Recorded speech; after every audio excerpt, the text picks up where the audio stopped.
Hi hello friends, എല്ലാ കൂട്ടുകാർക്കും നമ്മുടെ നാളത്തെ എപ്പിസോഡിലേക്ക് സ്വാഗതം.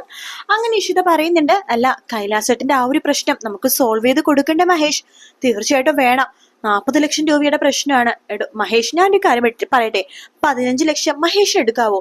25 ലക്ഷം ഞാൻ തരാം എന്ന് പറയാണ്. നമുക്കത് നാളെ തന്നെ ആ പ്രശ്നം സോൾവ് ചെയ്യാം എന്ന് പറയുന്നുണ്ട്. തന്നോട് എങ്ങനെയാ നന്ദി പറയേണ്ടതെന്ന് എനിക്കറിയില്ല. എന്താ മഹേഷ് ഇതൊക്കെ? ഇത് എന്റെയും കൂടി കുടുംബമല്ലേ എന്ന് പറയാണ്. അങ്ങനെ ഒരു ഭയങ്കര സന്തോഷത്തിലാവാട്ടോ. മഹേഷ് പറയണ്ട്, നമ്മൾ തമ്മിൽ പല പ്രശ്നങ്ങളുണ്ട്, പിണക്കങ്ങൾ ഉണ്ടാവാറുണ്ട്. ഇണക്കത്തെക്കാളും കൂടുതൽ പിണക്കങ്ങളാണ്. പക്ഷെ അതിനേക്കാൾ അപ്പുറം നമ്മൾ പരസ്പരം മനസ്സിലാക്കുന്നുണ്ട്, സ്നേഹിക്കുന്നുണ്ട്. അതല്ലേടോ ഇതിന്റെയൊക്കെ അർത്ഥം എന്ന് ചോദിക്കുമ്പോ യശോദ നാണം കൊണ്ട് മുഖം താഴ്ത്തുവാട്ടോ. ശേഷം രാവിലെ തന്നെ മഹേഷ് നമ്മുടെ മഞ്ജുമേനും കൈലാസിനെ വിളിച്ചിട്ട് ഈ കാര്യം അവതരിപ്പിക്കുന്നുണ്ട്. നിങ്ങളുടെ വലിയൊരു പ്രശ്നമാണല്ലോ, 40 ലക്ഷം രൂപയുടെ ഒരു കേസില് കൈലാസേട്ടൻ അകത്തു പോയി കിടക്കേണ്ടി വരുമോ എന്നുള്ള പ്രശ്നം. കൈലാസേട്ടൻ ഭയങ്കര മാറ്റമൊക്കെ ഉണ്ടെന്നാണ് മഞ്ജുമ ചേച്ചി പറയണത്. എന്തായാലും കൈലാസേട്ടന്റെ ഈ പ്രശ്നം ഞാനും ഇഷിതയും കൂടി സോൾവ് ചെയ്ത് തരാന്ന് വിചാരിച്ചു. സത്യമാണോ? സത്യമാണോ മഹേഷ് നീ പറയണത് എന്ന് മഞ്ജുമ ചോദിക്കുമ്പോ അതെ ചേച്ചി, സത്യം തന്നെയാണ്. ഞാൻ മാത്രം കേട്ടോ, എന്നോട് വെറും 15 ലക്ഷം രൂപ ഇട്ടാൽ മതി എന്നാ പറഞ്ഞത്. ബാക്കി 25 ലക്ഷം രൂപയുടെ സ്പോൺസറെ ഇരിക്കുന്ന ഇഷിതയാണ്. ഇഷിത, ഞാൻ നിന്നെ ഒരുപാട് കുറ്റപ്പെടുത്തിയിട്ടുണ്ട്, ഒരുപാട് കളിയാക്കിയിട്ടുണ്ട്, നിന്നെ ദ്രോഹിച്ചിട്ടുണ്ട്. പക്ഷെ നീ അതൊന്നും മനസ്സിൽ വെക്കാതെ എനിക്കൊരു ആവശ്യം വന്നപ്പോഴേക്കും സഹായിച്ചല്ലോ ഇഷിത എന്ന് മഞ്ജ പറയുമ്പോഴേക്കും ഇഷിത പറയണ്ടേ, എന്റെ മഞ്ജുമ ചേച്ചി, ചേച്ചിയുടെ പിണങ്ങുമ്പോഴൊക്കെ എന്റെ സ്വന്തം ചേച്ചിനെ പോലെ ഞാൻ കണ്ടിട്ടുള്ളൂ. വീട്ടിൽ ആർക്കെങ്കിലും എന്തൊരു പ്രശ്നം ഉണ്ടെങ്കിൽ നമ്മൾ പരസ്പരം സഹായിക്കില്ലേ? അത്രേ ഉള്ളൂ. അതിനിങ്ങനെ കണക്ക് പറയേണ്ട കാര്യമൊന്നുമില്ല, വിഷമിക്കേണ്ട കാര്യവുമില്ല. എന്തായാലും നാളെ തന്നെ നമുക്ക് നല്ലൊരു വക്കീലിനെ പോയി കണ്ടിട്ട് ഈ കേസ് സോൾവ് ചെയ്യണം എന്ന് പറയാണ്. കൈലാസ് മനസ്സിൽ വിചാരിക്കാണ്, അമ്പടി നീ കൊള്ളാലോ, ഞാൻ ജയിലിലേക്ക് കിടക്കണം നിനക്ക് ഇഷ്ടമല്ലല്ലേ? നിനക്ക് എപ്പോഴും കണ്ടോണ്ടിരിക്കണം. നിനക്ക് എന്നോട് അപ്പോ സ്നേഹം തുടങ്ങി, ലവ് തുടങ്ങി. അതുകൊണ്ടല്ലേ നീ എനിക്ക് വേണ്ടി 25 ലക്ഷം ഇറക്കണത്. എടി ഇഷിതേ, എനിക്ക് മനസ്സിലായി. എന്തായാലും മഹേഷിനെക്കാളും നല്ലത് ഞാൻ തന്നെയാണ്. നിനക്ക് എന്നോട് ചെറിയൊരു ചായ്വ് തുടങ്ങിയിട്ടുണ്ട്, അല്ലെങ്കിൽ നീ എന്നെ ഇങ്ങനെ സഹായിക്കില്ലല്ലോ എന്നൊക്കെയാണ് കൈലാസിന്റെ വിചാരം കേട്ടോ. പക്ഷെ നമ്മുടെ ഇഷിത മഞ്ജുമച്ചിനെ മാത്രം ആലോചിച്ചിട്ടാണ് ഈ ഒരു സംഭവം ഏറ്റെടുത്തത്. അതിനുശേഷമാണെങ്കിൽ ഇഷിതക്ക് രാവിലെ മുതൽ ഭയങ്കര തലവേദന കേട്ടോ. അപ്പൊ മഹേഷ് ചോദിക്കണ്ടേ, എന്താണ് തനിക്ക് രാവിലെ മുതൽ വല്ലാത്തൊരു മൂഡ് ഔട്ട്? എന്താണെന്നറിയില്ല മഹേഷ്, ഇന്നലെ പുറത്തുനിന്ന് ഭക്ഷണം കഴിച്ചിട്ടാണെന്ന് അറിയില്ല. അല്ല, ഇന്നലെ വിനോദിനെ കാണാൻ വേണ്ടി പുറത്തു പോയിരുന്നേ. അപ്പോ ആ ഒരു റെസ്റ്റോറന്റിൽ കേട്ട് ജ്യൂസും കാര്യങ്ങളൊക്കെ കുടിച്ച് അപ്പൊ മുതൽ വല്ലാത്തൊരു ഛർദിലാണ്, ഒട്ടും വയ്യ. എന്താണോ ഡോക്ടർക്ക് അസുഖം എന്നൊക്കെ പറഞ്ഞതേ, പേഷ്യന്റ് കളിയാക്കോട്ടോ. എന്താ ഡോക്ടർക്ക് അസുഖം വരാൻ പാടില്ലേ? ഡോക്ടർമാർക്കും അസുഖം വരും, അവരും മനുഷ്യർ തന്നെയാണ് മഹേഷ്. ഞാൻ പറഞ്ഞതേ ഉള്ളൂ. അല്ല, തനിക്ക് വല്ല ടാബ്ലറ്റ്സോ കാര്യങ്ങളോ എന്തെങ്കിലും വേണോ? വേണ്ട, ഞാൻ എല്ലാം കഴിച്ചു, കുഴപ്പമൊന്നുമില്ല. എന്തോ ചെറിയൊരു തലകറക്കമൊക്കെ ഇടക്കുണ്ട് എന്ന് പറയണം. സാരില്ല, എനിക്ക് അത്യാവശ്യമായിട്ട് ഓഫീസിൽ പോകേണ്ട കാര്യമുണ്ട്, ഞാൻ അമ്മേനെ പറഞ്ഞേൽപ്പിച്ചിട്ട് പോവാം. ശരി മഹേഷ്, തനിന്ന് ലീവാണല്ലോ അല്ലേ? ലീവാണ് മഹേഷ്, ഒട്ടും വയ്യ. ശരി, താൻ റെസ്റ്റ് എടുത്തോ, ഞാൻ പോകുകയാണ് എന്ന് പറഞ്ഞിട്ട് മഹേഷ് പോവാട്ടോ. ഇഷിത അങ്ങനെ കട്ടിലേക്ക് കയറി കിടക്കുകയാണ്. അങ്ങനെ പൊതച്ചു മൂടി കിടന്നുറങ്ങുവാണ്.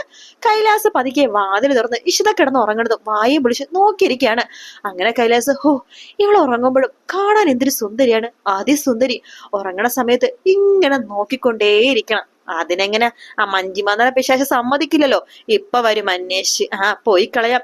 എന്നാലും ഇഷിത, നീ ഇവിടെ തന്നെ ഉണ്ടല്ലോ, നിന്നെ കണ്ടെങ്കിലും കൊതി തീർക്കാം എന്ന് പറഞ്ഞിട്ട് കൈലാസ് അവിടുന്ന് പോകാണ്. ശേഷം സ്വപ്നവല്ലി ഇഷിതയുടെ അടുത്തേക്ക് വരുന്നുണ്ട്. മോളെ ഇഷിത, എന്തു പറ്റി? അറിയില്ല അമ്മേ, രാവിലെ മുതൽ വല്ലാത്തൊരു തലചുറ്റല് ഇന്നലെ തുടങ്ങിയതാണ്. തലചുറ്റലോ? അതെ മോളെ, നിനക്ക് ഛർദിക്കാൻ വരലുണ്ടോ? ഉണ്ടമ്മേ, 2 വട്ടം ഛർദിച്ചു, ദേ വീണ്ടും ഛർദിക്കാൻ വരുവാ. ആണോ? മോളൊന്ന് റെസ്റ്റ്, മോളൊന്നും കഴിച്ചില്ലല്ലോ, ഞാൻ അമ്മ ഒരു പാലെടുത്തിട്ട് വരാം എന്ന് പറഞ്ഞിട്ട് സ്വപ്നവലി ഒരു ഗ്ലാസ് പാലെടുത്തിട്ട്, നല്ല ചൂട് പാലെടുത്തിട്ട് ഈശ്വരക്ക് കൊടുക്കാൻ വേണ്ടി വരുവാട്ടോ. സ്വപ്നവലി മനസ്സിലിങ്ങനെ പല കണക്കും കൂട്ടാണ്. ഈശ്വര, തലകറക്കമുണ്ട്, അതുപോലെ തന്നെ അവൾക്ക് ചെറിയൊരു ഛർദിലും ഉണ്ട്. അപ്പൊ ഇതിന്റെ കാരണം അത് തന്നെ. കല്യാണം കഴിഞ്ഞിട്ട് 4 മാസമായി. അപ്പൊ അവള് വിശേഷം അറിയിച്ചെന്ന് തോന്നുന്നു. എന്തായാലും പോയി സംസാരിച്ച് നോക്കാം എന്ന് പറഞ്ഞിട്ട് ആ ഗ്ലാസ് പാലായിട്ട് നമ്മുടെ ഇഷിതയുടെ അടുത്തേക്ക് പോവുകയാണ് സ്വപ്നവലി. മോളെ, ഈ പാല് കുടിക്ക് എന്ന് പറയുമ്പോ തന്നെ ഇഷിത വേഗം ഛർദിക്കാൻ വേണ്ടി വേഗം ഓടി പോകുവാട്ടോ. അയ്യോ മോളെ, എന്തു പറ്റി? വേണ്ടമ്മേ, എനിക്ക് പാല് വേണ്ട, പാല് കാണുമ്പോ തന്നെ ഓക്കാനും വരുവാ. മോളെ, ഇത് അത് തന്നെയാണ്. ഏത് തന്നെ? മോള് പറഞ്ഞില്ലേ കഴിഞ്ഞ ദിവസം പ്രഗ്നൻസിക്ക് ഒരു ട്രീറ്റ്മെന്റ് ഒക്കെ എടുക്കുന്നുണ്ട്, അത് ഏകദേശം വിജയകരമാണെന്ന്. മോളെ, അപ്പൊ ഇത് അത് തന്നെയാ, മോള് പ്രഗ്നന്റ് ആണെന്ന്. അമ്മ എന്തൊക്കെയാ പറഞ്ഞത്? ഇത് അതൊന്നുമല്ല. മോളെ നോക്ക്, 3 പ്രസവിച്ച് തന്നെ എനിക്ക് ഈ ലക്ഷണങ്ങൾ കണ്ടാൽ അറിയാം. ഇല്ലെങ്കിൽ ഞാൻ മോളെ ശ്രദ്ധിക്കുമായിരുന്നു. 2-3 ദിവസമായിട്ട് മോളുടെ മുഖത്ത് നല്ല വിളർച്ചയുണ്ട്. അതെ, ഞാൻ ഈ സന്തോഷ വാർത്ത പ്രിയാമ്മയുടെ അടുത്ത് പറയട്ടെ. അയ്യോ എന്ത് ചെയ്യുമെന്തോ. അത് അമ്മേ വേണ്ട വേണ്ട, നീ ഒന്നും പറയണ്ട, പോയി റെസ്റ്റ് എടുക്ക്. നോക്കിക്കോ, നിന്നെ ഞാൻ തറയിലും തലയിലും വെക്കാണ്ട് കൈവെള്ളയിൽ വെച്ചെടുക്കും. കൈവെള്ളയിൽ നോക്കിക്കോ, നീ ആയിരിക്കും ഇതിന്റെ ഫസ്റ്റ് പ്രയോറിറ്റി എന്നൊക്കെ പറഞ്ഞിട്ട് നമ്മുടെ സ്വപ്നയില് കുറെ സ്വീറ്റ്സ് ഒക്കെ ആയിട്ട് വേഗം തന്നെ പ്രിയാമ്മയുടെ ഫ്ലാറ്റിലേക്ക് പോവാട്ടോ. പ്രിയാമണി വാതിൽ തുറക്കുന്നുണ്ട്. ആഹാ, ഇതാര്? സ്വപ്നവല്ലിയോ? വാ, കേറി വാ. അതെ, മാഷില്ലേ ഇവിടെ? മാഷുണ്ട്. അല്ല, ഇതെന്താ കയ്യില് സ്വീറ്റ്സ് ഒക്കെ? ആ, ഒരു സന്തോഷ വാർത്ത പറയാൻ വേണ്ടി വന്നതാണ്. സന്തോഷ വാർത്ത പറയുമ്പോഴേക്കും കുറച്ച് മധുരം കഴിക്കണോന്നാണല്ലോ. അല്ല, എന്താ സ്വപ്നവല്ലി ഇത്ര സന്തോഷ വാർത്ത? ഞാൻ പറയാൻ പോകുന്ന സന്തോഷ വാർത്ത കേട്ടാലേ പ്രിയാമണി ഇവിടുന്ന് തുള്ളിച്ചാടും. അതെന്താ, സ്വപ്നവലിക്ക് സൗന്ദര്യ മത്സരത്തിൽ ഫസ്റ്റ് സമ്മാനം കിട്ടിയോ? അയ്യോ, അതൊക്കെ എന്ത്, അതൊന്നും അല്ല. എന്റെ ഏറ്റവും വലിയൊരു ആഗ്രഹം നടന്നു. എന്റെ ഏറ്റവും വലിയൊരു ആഗ്രഹം നടന്നു പ്രിയാമണി. ഇങ്ങനെ സസ്പെൻസ് ഇടാതെ കാര്യം പറയാ. അത് വേറൊന്നുമല്ല, നമ്മുടെ ഇഷിത പ്രഗ്നന്റ് ആണെന്ന്. ഇഷിത പ്രഗ്നന്റ് ആണെന്നോ? അതേന്നെ, 2-3 ദിവസം ഞാൻ അവളെ ശ്രദ്ധിക്കുന്നു. ഇന്ന് അവൾക്ക് ഒട്ടും വയ്യ, വല്ലാത്ത തലകർക്കോ ഛർദി. ആളിപ്പോ കിടക്കുവാണ്. ഈശ്വര, എനിക്കിത് കേട്ട് വയ്യ. മാഷേ ഇങ്ങോട്ട് വന്നേ. എന്താ പ്രിയാമണി? ഇതാര് വല്ലിയോ? വാ, അകത്തേക്ക് കയറി വാ എന്ന് പറയാണ്. അതേ മാഷെ, എനിക്ക് സമയമില്ല കേട്ടോ. എനിക്ക് ഇഷിതേനെ നോക്കാനുണ്ട്. ഇഷിതേനെ നോക്കാനോ? അവൾക്ക് എന്താ പറ്റിയ? അവൾക്ക് ചെറിയൊരു അസുഖം. എന്ത് പറ്റി എന്റെ മോൾക്ക്? പനിയോ ചുമയോ എങ്ങനെ ആണോ? അവൾക്ക് ഇങ്ങനെ ഒന്നും വരാറില്ലല്ലോ. എന്റെ മാഷെ, പ്രിയാമണി ഒന്ന് പറഞ്ഞു കൊടുക്ക്. അതെ, ഈ അസുഖം എന്ന് പറഞ്ഞതേ സന്തോഷമുള്ളൊരു അസുഖമാണ്. സന്തോഷമുള്ള അസുഖോ? നിങ്ങൾ എന്തൊക്കെയാ പറഞ്ഞത്? മനുഷ്യരുടെ വട്ടാക്കില്ല കേട്ടോ. അതെ, നമ്മുടെ ഇഷിതക്ക് വിശേഷം ഉണ്ടെന്ന്. സത്യമാണോ? സത്യമാണേ പറഞ്ഞത്? അതേന്നേ, വിശേഷം ഉണ്ടെന്ന്. അതെ, ഇനി അവളിന്ന് ഹോസ്പിറ്റലിൽ കൊണ്ടേ കാണിക്കണം. എന്റെ പ്രിയാമണിക്ക് ബോധമില്ലേ? ഇഷിത തന്നെ ഒരു ഡോക്ടർ അല്ലേ? അവൾക്ക് ഇതൊക്കെ മനസ്സിലായിട്ടുണ്ട്. അവളിപ്പോ നല്ല റെസ്റ്റ് എടുക്കുക. എനിക്ക് എന്റെ മോളൊന്ന് വന്ന് കാണണമല്ലോ സ്വപ്നവലി. അതിനെന്താ, വന്ന് കണ്ടോളൂ. പക്ഷെ ഇഷിത നല്ല ക്ഷീണമാട്ടോ, ഇപ്പൊ കിടന്നുറങ്ങാണ്. എന്റെ മോളെ ഞാൻ ഇനി പ്രിയാമണിക്ക് വിട്ടു തരില്ല കേട്ടോ. ഇനി ഞാനായിരിക്കും എന്റെ മോളെ നോക്കാൻ പോണത്. നോക്കിയേ പ്രിയാമണി, അവളെ ശല്യപ്പെടുത്തല്. അവള് നല്ല ഉറക്കത്തിലാണ്. വന്ന് കണ്ടു വേണമെങ്കിൽ പോയിക്കോ എന്ന് പറയാണ്. സ്വപ്നവല്ലി, എനിക്ക് സന്തോഷമായി. ഞാൻ ഈ സന്തോഷേ ദൈവങ്ങളോടൊന്ന് പങ്കുവെക്കട്ടെ കേട്ടോ എന്ന് പറഞ്ഞിട്ട് പൂജ റൂമിൽ കയറാണ് നമ്മുടെ പ്രിയാമണി. ദൈവങ്ങളുടെ ഒക്കെ ഈ കാര്യങ്ങളൊക്കെ പങ്കുവെക്കുന്നുണ്ട്.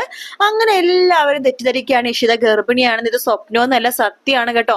ഇഷിതക്കൊരു വയ്യായിക വരുമ്പോ ഗർഭിണിയാണെന്ന് തെറ്റിദ്ധരിക്കുന്നത് സ്വപ്നവല്ലിയും പ്രിയാമണിയൊക്കെ തന്നെയാണ്. മാഷിനൊക്കെ ഭയങ്കര സന്തോഷം കേട്ടോ.